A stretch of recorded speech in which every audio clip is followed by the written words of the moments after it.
We're very happy again to have Mr. Anthony Prince with us this afternoon to continue a discussion which we started in our last discussion. We talked about the historicity of the Bible, and you would recall that toward the end of that presentation, we had started looking at the whole issue of slavery and how the Bible relates to slavery, and we did say that we would try to get into that particular discussion at a later date. Now, this evening's discussion is not specifically about slavery. What we want to do instead is to look at the issue of social justice. So once again, Mr. Prince, very happy to have you here to discuss this particular subject with me. Now, both you and I, we were on a church Zoom discussion recently on the issue of social justice. And you would recall that the moderator used Isaiah 61 verse 1. And that particular passage of scripture brought to view four distinct tasks that religious institutions need to be adhering to. Number one, they're supposed to preach the good news. Number two, bind up the brokenhearted. Number three, proclaim liberty to the captives. And number four, the opening of prison to those that are bound. Now, as we look at the world today, we realize that there are quite a few social problems impacting both the general society and the church. At present, there's the George Floyd protest marches which are taking place both in the US and around the world. You would recall that this particular protest movement started after police officers pinned and killed an African American man. Now, this happened in the city of Minneapolis, but eventually you had protest movements in Minneapolis, and eventually these protest movements spread to many other American cities. To date, I think they said maybe about 400 cities and towns have had George Floyd protest marches. But not only do we have a problem of racism in the US, in Brazil, in Europe, in China, in Japan, even in Africa, there's still some remnants of racism being seen there. But in addition to racism, we have problems like sexism, domestic violence against women, rape against women. We have homophobia, where people are being targeted around the world because of their sexual preferences. Then, of course, we have the issue of widespread poverty around the world. And an interesting side here is that during the COVID-19 crisis that just passed, there was one report I was looking at which seemed to indicate that while the poorer classes have been almost wiped out by the inability to work for the last 2-3 months, that you have companies like Amazon, which has netted significant profits. So it seems as though the rich seem to have been able to profit significantly. And so as the COVID-19 crisis deepens and continues, we are seeing an even greater unevenness in the distribution of wealth. So we have quite a number of social problems impacting the world. But the first question I would like you to speak to is this, Mr. Prince. Would you say that churches are following the mandate that we just read or we just alluded to from Isaiah 61, which is not only to preach the gospel, but also to bind up the broken heart, proclaim liberty to the captives, opening of the prison to those that are bound?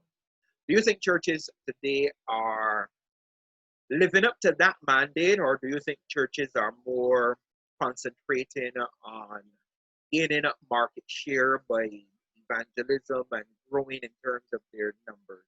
What are your thoughts? Well, it's a good night to everyone. Once again, it's nice being back here to be involved again in what I think will be a discussion that would be enlightening and, educational for those who are watching. I must not be exclusive. I must give a general answer. Some churches are basically fixated on preaching. They only see the spiritual aspect of the gospel.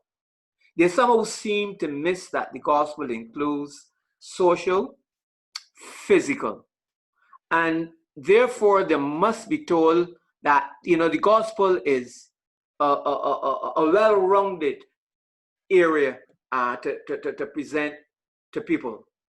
Sadly to say, when we look at a lot of churches nowadays, some of them seem to be fixed on just finances, money, what we call the prosperity gospel. And certainly my understanding of the duty of the church and the mission that Christ himself would have given to the church is to look in the areas where people are affected socially, economically, or those particular areas. Because the church cannot believe it's in a vacuum, that all it can do is preach salvation. Because even to look at the whole message, how can I go to a man who is in poverty and misery and depressed and tell him about the love of Jesus? Yes, that is important. But the man wants release from the condition that he finds himself in. If the churches fail to speak out against social injustice, if the churches fail to teach people about health, if the churches fail to tell people about loving humanity, right, then they fail miserably. Because the gospel that I read about talks about love. And love encompasses all of the things that we have mentioned. So salvation includes love. Salvation includes binding up the brokenhearted. Salvation includes setting the captives free. Salvation includes social justice. Salvation includes many of these things. But sad to say, many churches only seem to see salvation and the whole of presenting salvation as a spiritual thing. All of the other tenets that are included So are omitted. on a scale of 1 to 10, how would you rate the practice of social gospel or the engagement of the church with social gospel in the contemporary setting? On a scale of 1 to 10, how would you rate the contemporary church as you see About it? two. Think in terms of the Caribbean.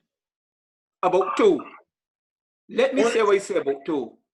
If if this matter had not come up with George, many of the churches would not have said anything. As a matter of fact, some of them are deafening in their silence because they believe to speak out against social injustice is being involved in politics. It is not being involved in politics. It is involved for humanity, the rights of human beings to be treated equally and fairly. So therefore, you have to rate them very low. They okay, are very, very reluctant. I was very happy, indeed, when I look at I looked at a picture sent to me this morning, and I saw Adventist youth in New York marching. They must be congratulated. They okay. Now must be congratulated. I'm glad you went down that particular lane because on Saturday night, again, you and I, we were on a webinar speaking on the issue of social justice. And you would recall that one of the participants kept making the point that the church's role is to preach the gospel. And somehow, in some mysterious way, the gospel, the preaching of the gospel would somehow cure all of these ills. And the position also was taken that Jesus did not directly confront some of the social ills of his day. For example, I think one person mentioned that slavery was pretty much a thing in the Roman Empire, but Jesus did not openly confront the institution of slavery in his day. Now, can we truthfully say that Jesus did not challenge the religious and the social mores that existed in the first century? Did he accept everything that went on around him, or did he, in his own way, challenge much of what was going on, both religiously and socially? I think, for example, the inclusion of women into his inner circle. Now, you would know that that was something that the Pharisees and the scribes would have frowned upon. Jesus was also known for fraternizing with people who were ostracized by the rest of the community, the prostitutes, the wine bibbers, the tax collectors. And of course, Jesus also broke new ground in terms of his dealings with people who were outside the fence of Judaism. So, would you say that Jesus was totally in harmony with the religious and social trends in his day, or did he confront some of them? As a matter of fact, Jesus' confrontation of the conditions of his day is very conspicuous to the point it cost him his life. One must only remember this great high priest called Caiaphas. What did he say about this man, Jesus? Is it expedient that we get rid of this man so that the Romans won't come and take away our country? So Jesus challenged the status quo. He challenged the religion. Remember, at one time, he called the Pharisees whitewashed sepulchres, etc. He told them, look, you know, you all do this and you all do that, but the really matters of things you all overlook. He challenged the religion of the day, because the religion of the day, for the Pharisees, focused on themselves. There was no, they felt that only those that were entitled to certain benefits. He challenged the system. He challenged poverty. There are many texts in the Bible where Jesus challenged poverty. So Jesus was like a revolutionary in his day. So to me, it is very clear that because of Jesus challenging the system, challenging the social injustice, challenging a religion where only certain people were supposed to be saved, that it cost him his life. As a, you know, that is one. Remember Isaiah 61, right? He said he came to set those that were bruised and the captives free. So therefore, it is very clear to me from the scriptures that Jesus challenged the system where the rich don't press the poor and the poor were the gutter. So Okay, Jesus could you really shed some light? emphasized. Okay, could you shed some light on this passage from Matthew 10:34, where Jesus said, "Think not that I am come to send peace on the earth. I am not come to send peace on the earth, but a sword." Does this sound like something that a pacifist would say? How do you explain what Jesus meant when he said, "I haven't come to bring peace. I haven't come to bring peace, but a sword"? Well, I think when Jesus talk about a sword, he's talking about the sword of the spirit. I think that Jesus was bringing, you know, truth, a gospel that the folks had never heard or heard before. So it was going to it was going to cause problems, because here is present truth, as we would say. Here is truth that the people need to hear. But because of established doctrines and religions of the day, it was an upsetter to the apple cart. So therefore, war would be declared. And who would be war declared on? Jesus and his followers, because they have come now to bring something that people did not know about and to change the whole system. Okay, so this whole idea about Jesus being meek and mild, being a pacifist, is this a portrait of Jesus that can be substantiated from the Bible, or is this something that we have read into the Bible? Take, for example, Jesus in his dealings with the scribes and the Pharisees who were desecrating the temple. I remember quite well the scripture says that Jesus went into the temple and overturned the tables and drove the money changers out of the temple. Is this the kind of thing you would expect of a pacifist? Was Jesus really a pacifist? Yes, he was a pacifist. But the Bible says there's a time and a place for everything. And when it was necessary for Jesus to be kind of, for want of a better word, because he did not want people to be screaming, but when it was necessary for Jesus to be forceful in his speech and his actions, he did it. Okay. Note carefully, he turned over the tables, but he don't think he struck anybody. But Okay, I believe that the position that he took, here's it, that a man has challenged a system that people, would even think about. So that alone drove fear into them and they ran. So he challenged the status quo, yes. not only with his words, but also with his actions. And it seems to me that the challenge that Jesus threw down for the scribes and the Pharisees in his day was of such a magnitude that it resulted in violence on many occasions. It seemed as though these people were definitely out to kill Jesus. And were it not for the fact that, as he said, his time had not come, he probably would not have survived those 3.5 years of ministry according to the New Testament. Yeah, but let me say something quickly. Even today, and people go and say something that the other people may not have read, they may not have understood, and it's new to them. You're called all sorts of things. And I'm sure that if stoning was legal, a lot of people would have died because they were stoned to death. Because you see, people do not like to examine anything that is new. People like to stop in their comfort zone. So as anything new comes, rather than investigating and lining it up with what the Bible is saying, people want to stick to tradition and what they've heard. So that always has that is so embedded in people's minds that you present to them all sorts of things they will not hear. People do not like to leave comfort to go to to place that is unsure. They must have the thoughts in the kingdom of Abraham.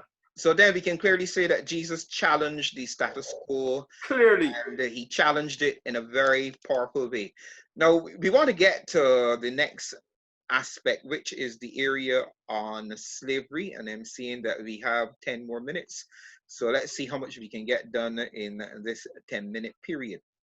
Now, in the Old Testament especially, we find that there is much talk about the issue of slavery. And what we discover is that there are two forms, basically. Some people say that one form was what we would more call indentured servitude, where a person would sell themselves to someone for a period of time, and then after that period of time, they would be set free. That was indentured servitude. But then there was also what we really identify as slavery. Now, let me ask this question up front. Do you take the position that all slavery is morally evil? Let's try to tackle that. I must take that position. No man has the right to enslave another human being who was created by God like himself. So therefore, I must take the position that slavery is morally wrong. Slavery should be wherever it is, it should be sought out, and all efforts must be made, right, to get rid of it. No man has the right to enslave another man. Slavery is wrong. I'm glad you took that position, because then it takes me now to perhaps a very controversial question. Clearly, when you go into the Old Testament, it is very clear that there are texts which suggest that the Jews were given permission to have slaves.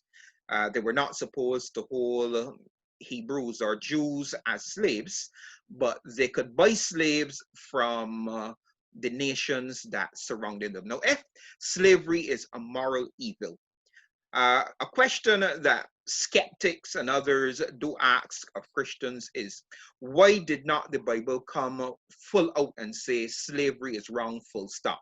Not only must Jews not enslave Jews, but Jews must not also enslave Gentiles around them.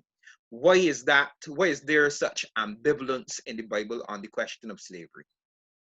No, we've got to do slavery. Basically, when we look at the character of God, God does not support slavery. I can carry to the Old Testament and show where God told the Israelites when they were leaving Egypt, look, don't oppress the foreigners that are among you. But I think we must look at slavery in how the mind of man became after sin, right? So, but I think that when we look at the Bible, to me, it is clear that there are some passages where clearly slavery seems to be supported. Some passages seem to support it. But I believe also too, one must look at the context.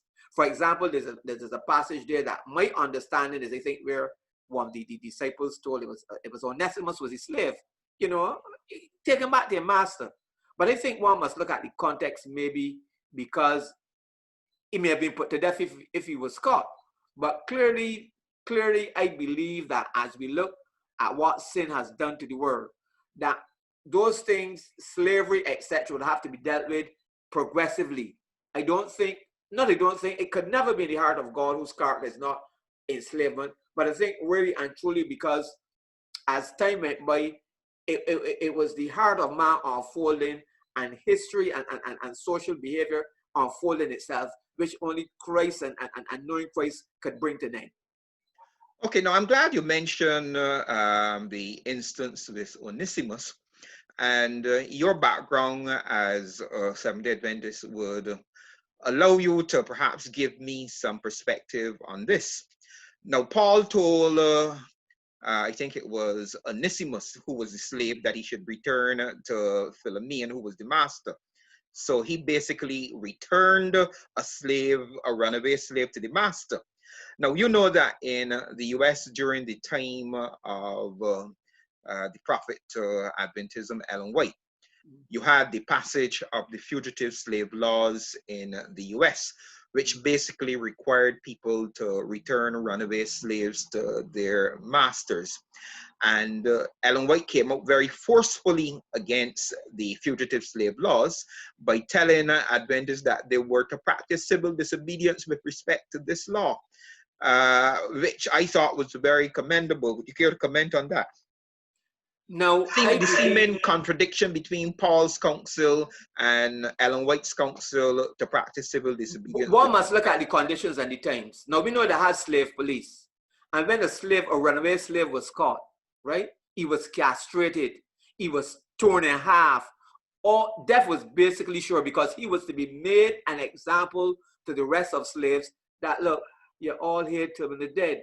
This is what is going to happen if you run away. Now, I think in Paul's case, that death would not have been the case. I think in Paul's case, from what I'm understanding, once the slave was returned, he would be treated well and he would continue to work. So in one case, it seemed to me that it was a case where life was guaranteed.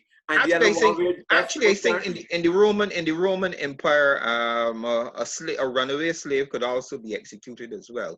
So the conditions were pretty much similar. Yeah, but in a particular case with Onesimus, I do not think that Paul, being filled with the Spirit of God, would ask, for slave to return to be put to death. So I think that the cultural conditions and what transpired at the time would be very influential in what he said.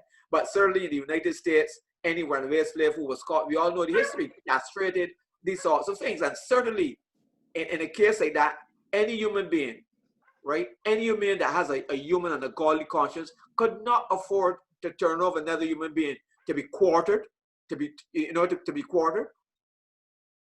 Okay, let's see if we can make a little bit more progress. Now, in Genesis chapter 9, verse 21 to 29, we have the story of Noah. After the flood, he got drunk, and basically Noah went to sleep in the raw. In other words, he went to sleep naked. Yes. Now, his son Ham is alleged to have walked into the tent and saw his father in his state of nudity. He went back outside and told his two brothers, Shem and Japheth, who walked him backward and covered their father. Now, the Bible says that when Noah got up and knew what had happened, that put a curse on them. He became quite annoyed and put a curse not on Ham, but on Canaan. Ham, which was Canaan. Now, do you see in that particular incident any support for transatlantic slavery or the present day dominion of the Jews over the Palestinians? In that, from that story, The writer of the story said that the descendants of Canaan would be servants to the descendants of Japheth and Shem. And so many people seem to have taken from that justification for white people and Jews to rule over Canaanites, and by extension Hamitic peoples, which would be the African peoples, and of course the people who occupy Canaan, which would be like the Palestinian peoples today.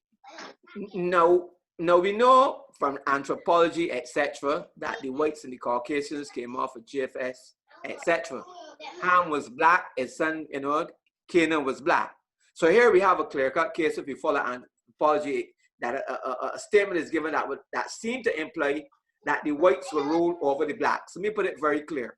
But I do not think that it's to be taken that way. I think this is where, in particular, let me be frank, that white people have used the Bible to try to find ways or to believe, make people believe that the Bible has instructions that they are to be superior over the blacks. I do not think that it meant that.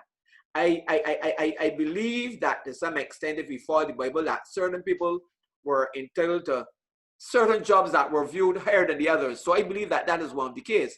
Certainly, if you want to believe in the character of God, I cannot see where Moses, where I can't see, right, where God can approve, as I said previously, slavery. So I really think that it is people trying to be smart and use psychology